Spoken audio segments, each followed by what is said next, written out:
சக்தி. ஒரு குழந்தையை மாற்றும், குழந்தையை பார்க்கும் பெரியவரையும் மாற்றும். இந்த புத்தகம் கதைகளின் தொகுப்பு மட்டுமல்லாமல் குழந்தையின் மனதை தெளிவாக்கும் மழை. மெதுவாகத்தான் வீழ்கிறது, ஆனால் ஆழமாக நினைக்கின்றது. இந்த படைப்பை நமக்கு வழங்கிய ஆசிரியர்களுக்கும் இதன் பின்னால் உழைத்த அனைவருக்கும் என் மனமார்ந்த வாழ்த்துக்களும் நன்றி. பிரசவ நேரத்தில் மனைவிக்கு அருகில் அமர்ந்து தன் உதிர திசுவை கைகளில் அள்ளி எடுத்து மகிழ்ந்து நிறையும் கணவனின் நிலையில் ஆசிரியர்களும் அவரின் மாணவர்களும் இந்த புத்தக மகவை ஈன்றெடுத்து மகிழ்ந்துள்ளார்கள்.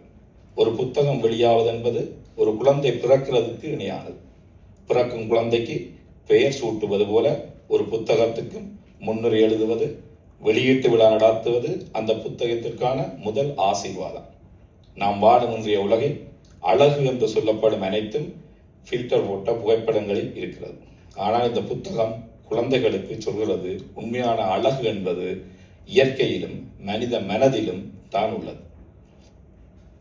குழந்தையின் மன உலகம் எவ்வளவு நுட்பமானது என்று அது கழுகு பறவை போல உயர பறக்கலாம், அதே நேரத்தில் ஒரு மெலிதான காற்றாலே சாய்ந்தும் விழலாம்.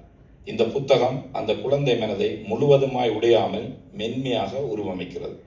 புத்தகத்தில் கூறப்படும் கதைகள் நமக்கு பழமையான உலகத்தை புதிய கண்களால் மீண்டும் பார்க்க சொல்கிறது.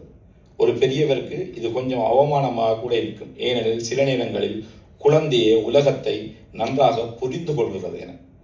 இலக்கிய உலகில் குழந்தைகளுக்காக எழுதுவது என்பது அருமையான ஒரு பணி, ஆனால் மிக நேர்மையான ஒரு போராட்டமும் கூட.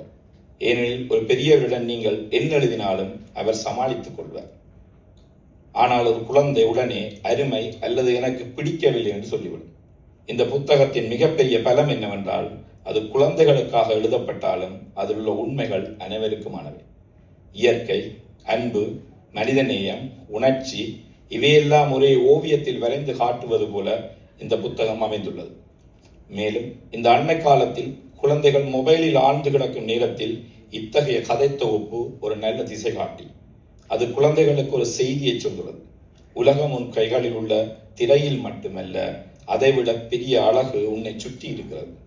புத்தகத்தை பற்றி கூறிவிட்டு ஆசிரியரிடம் கேட்டார், புத்தகத்தை PDF-இல் அனுப்புவான். நான் வேண்டாம், நேரில் பெற்றுக் கொள்கின்றேன் என கூறினேன். காரணம், புத்தகம் என்பது வாசிப்பு அனுபவம் மாத்திரமல்ல, கைகளில் எடுத்து நாசி அருகில் பிடிக்கும் போது ஒரு போதை உள்ளூர கல்லூர். அதுவே ஒரு வாசகனுக்கு அளவில்லாத இன்பத்தை அளித்தது. கைகளில் புத்தகம் தவழும் போது ஏற்படும் உணர்வு வார்த்தைகளால் வடித்திட முடியாது. இத்தகைய படைப்பை உருவாக்கிய குழந்தை ஆசிரியர்கள் தமிழ் குழந்தை இலக்கியத்திற்கு ஒரு அற்புத பரிசை வழங்கியுள்ளார்கள். அவர்களுடைய எழுத்து மென்மை, மனசை நன்கு புரிந்து கொள்ளும் திறன், மரியாதையுடன் கருத்து சொல்லும் நடை, இவை அனைத்தும் இந்த நூலை மென்மேலும் உயர்த்துகின்றன.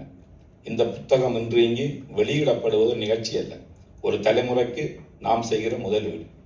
அது ஒரு குழந்தையின் கண்களை திறக்கும், ஒரு குடும்பத்தின் உரையாடலை மாற்றும், ஒரு ஆசிரியருக்கு புதிய கருவியாய் இருக்கும். அது ஒரு சமூகத்தின் உணர்ச்சியை செழிக்க செய்யும். உலகம் கோபமாக ஓடிக்கொண்டிருக்கும் நேரத்தில் இது ஒரு மென்மையான கையை நீட்டி சிறிது நின்று பாருங்கள், உள்ளத்தில் இன்னும் அழகு இருக்கிறது என்று சொல்கிறது. ஒரு நல்ல கதை என்பது நமக்கு பழக்கமாயிருக்கும். உலகத்தை புதிதாக பார்க்க செய்வதே ஒரு நல்ல கதை. இன்று வெளியிடப்படும் இந்த புத்தகத்தில் நான் வாசித்த மெக்கினோஸ் என்ற கதை, அது ஒரு சாதாரண குழந்தை கதை அல்ல. அது நமக்கு ஒரு கேள்வி கேட்கிறது. நேர்மையானவர்கள், பாசம் உள்ளவர்கள் இருந்தால் ஒரு சிறிய சக்தியும் எவ்வளவு பெரிய மாற்றத்தை செய்ய முடியும் என்பதை மிக நன்றாக இந்த கதை சொல்கிறது. கதையின் முடிவில் என்னால் புரிந்து கொள்ளக்கூடியது, இந்த சக்தியை வைத்திருப்பது எப்படி என்பதல்ல, அந்த சக்தியை எப்படி பயன்படுத்துகிறோம் என்பதே முக்கியம். இதை மட்டும் குழந்தைகள் அல்ல, நாம் பெரியவர்களின் நினைவில் வைத்துக் கொள்ள வேண்டிய பாடம். இந்த புத்தகத்தில் உள்ள வேறு ஒரு பயணம் என்ற கதையை நான் வாசித்த போது எனக்கு முதல் நினைவாக வந்தது, குழந்தைகளுக்கு பயணம் என்றால் அது வெறும் லொகேஷன் மாற்றம் மட்டும் இல்லை, ஒரு புதுமையான உலகத்தை முதன்முறையாக தொடும் அனுபவம். அவள் அச்சத்தையும் ஆச்சரியத்தையும் சின்ன சின்ன சந்தோஷங்களையும் அப்படியே வெளிப்படுத்தி நிற்கின்றாள். ஒரு குழந்தையின் மனதில் கூட ஒவ்வொரு பயணத்திற்கும் ஓர் அர்த்தம் இருப்பதை கதாசிரியர்கள் உணர்த்தி செல்கின்றார்கள். வேறு ஒரு பயணம் மெக்கினோஸ். இப்படி பல கதைகளை அவை வாசிக்கும் போது குழந்தைகள் சிரிக்கலாம், ஆனால் அது பெரியவர்களை யோசிக்க வைக்கின்றது. பலவிதமான எண்ண ஓட்டங்களை விதைத்து செல்கின்றது. நிறைமறைக்காலில் நிறைத்து இருக்கும் நெல்மணி சொற்களாய், நிறைமறைக்காலில் நிறைத்திருக்கும் நெல்மணிகளாய் சொற்கள் நிறைந்தவையாக கதைகள் இருக்கின்றது. அப்படிப்பட்ட படைப்புகளை தமிழ் இலக்கியத்துக்கு வழங்கிய ஆசிரியர்கள் கஸ்வினி கணேசன், மொரிசா ரொக்சன், அனீஷ் அகிலன் அவர்களுக்கு என் மனமார்ந்த பாராட்டுகளும் வாழ்த்துக்களும். இந்த கதைகள் இன்னும் பல குழந்தைகளின் இதயங்களில் தங்கள் பயணத்தை தொடரட்டும்.